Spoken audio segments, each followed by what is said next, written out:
Hi everybody and welcome to this week's Game On. I'm Jess Gledhill. And I'm Alex Mitchell. We're very excited to bring this week's show to you. We had a lot of games last week, so we're going to take a look back on, and we're looking forward to this week's games with the GVL kicking off. And we've also brought back umpire talk. We'll be speaking netball, and we've also got a very special guest joining us a little later on who many of you will know quite well. Alright, I'm excited to go. This is Game On.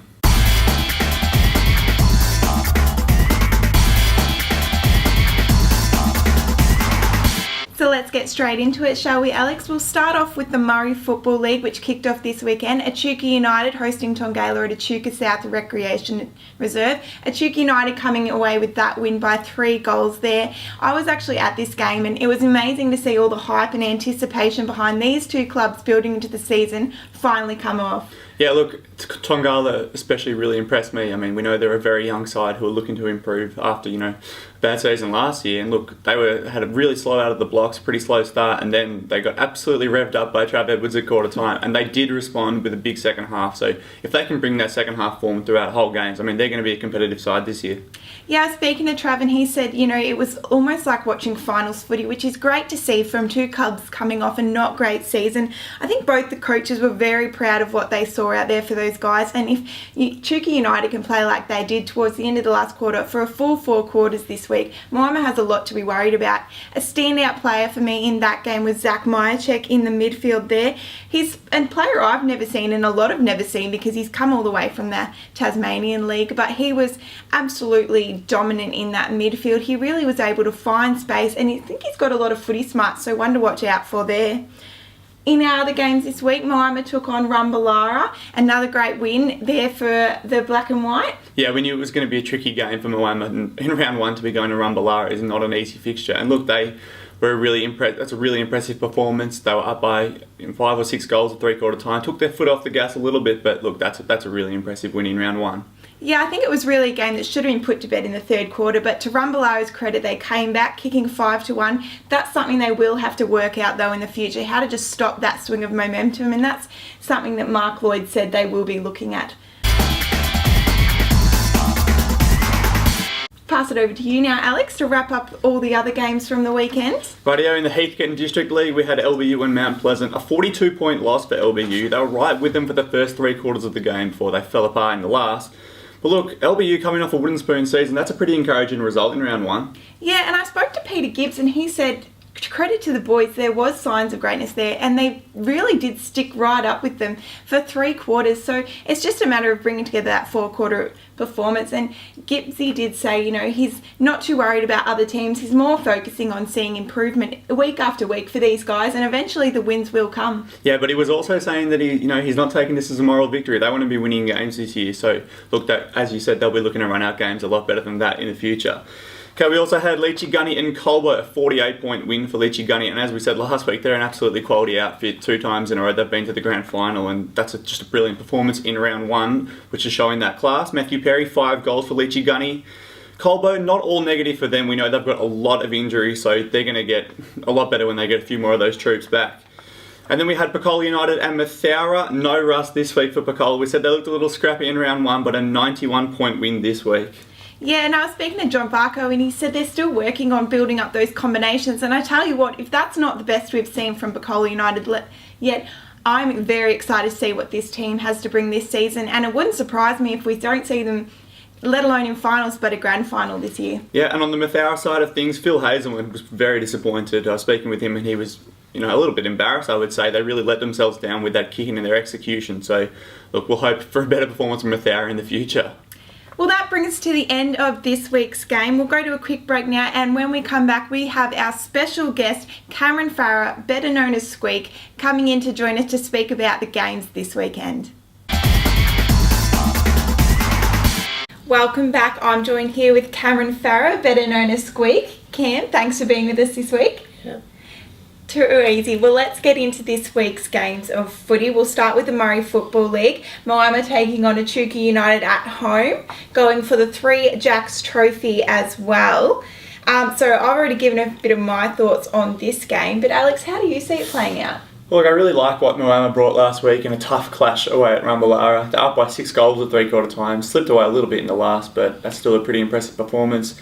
United pushed all the way by a young Tongala side, but I think they'll even be a bit better this week as well. I think Moama definitely would have to go in favourites for me, but it's going to be a cracking match. So Alex is going Moama. Squeak, who do you think is going to win?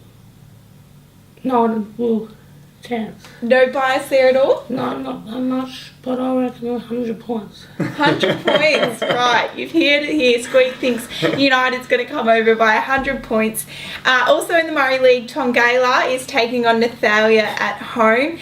Really tough ask for the boys in blue. Alex, how do you think they're going to go? Look, Trav Edwards was really proud of the boys and the effort they brought last week. And look, it was a great effort, wasn't it, pushing United all the way. The problem is they are coming up against an absolute powerhouse in Nathalia. 2-time defending premiers, and they won by 30 goals last week. So look, Nathalia probably be a bit too strong, but hopefully Tongala can give them a bit of a push. And Squeak, do you think Tony can beat the reigning premiers? Tony's that stronger because they killed us in the second half of their game, and then they stopped. So you think Tony's going to come home? Yeah.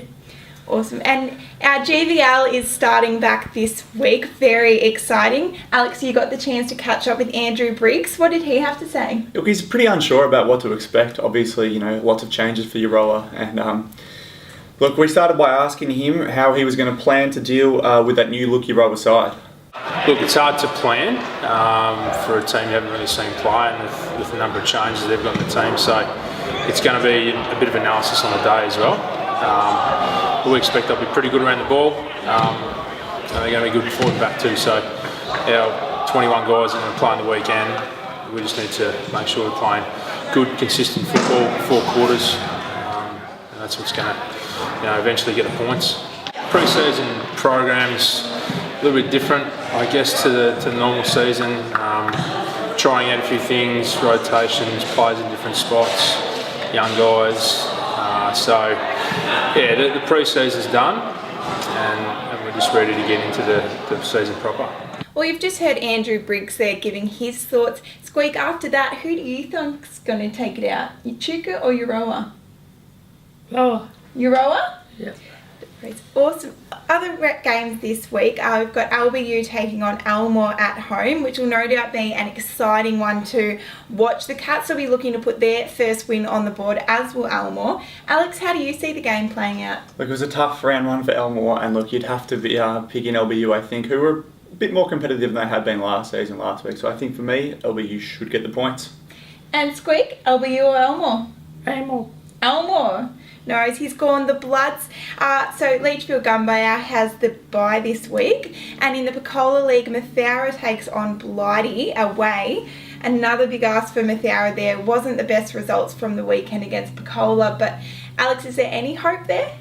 Oh, look, as Phil Hazelman was telling me, they don't enter any game thinking they're going to lose. But look, he was even a bit embarrassed, I think, with their performance in round one. And look, even if they can't win, I think he'd be expecting, a much more fierce effort and a much more competitive effort in this game.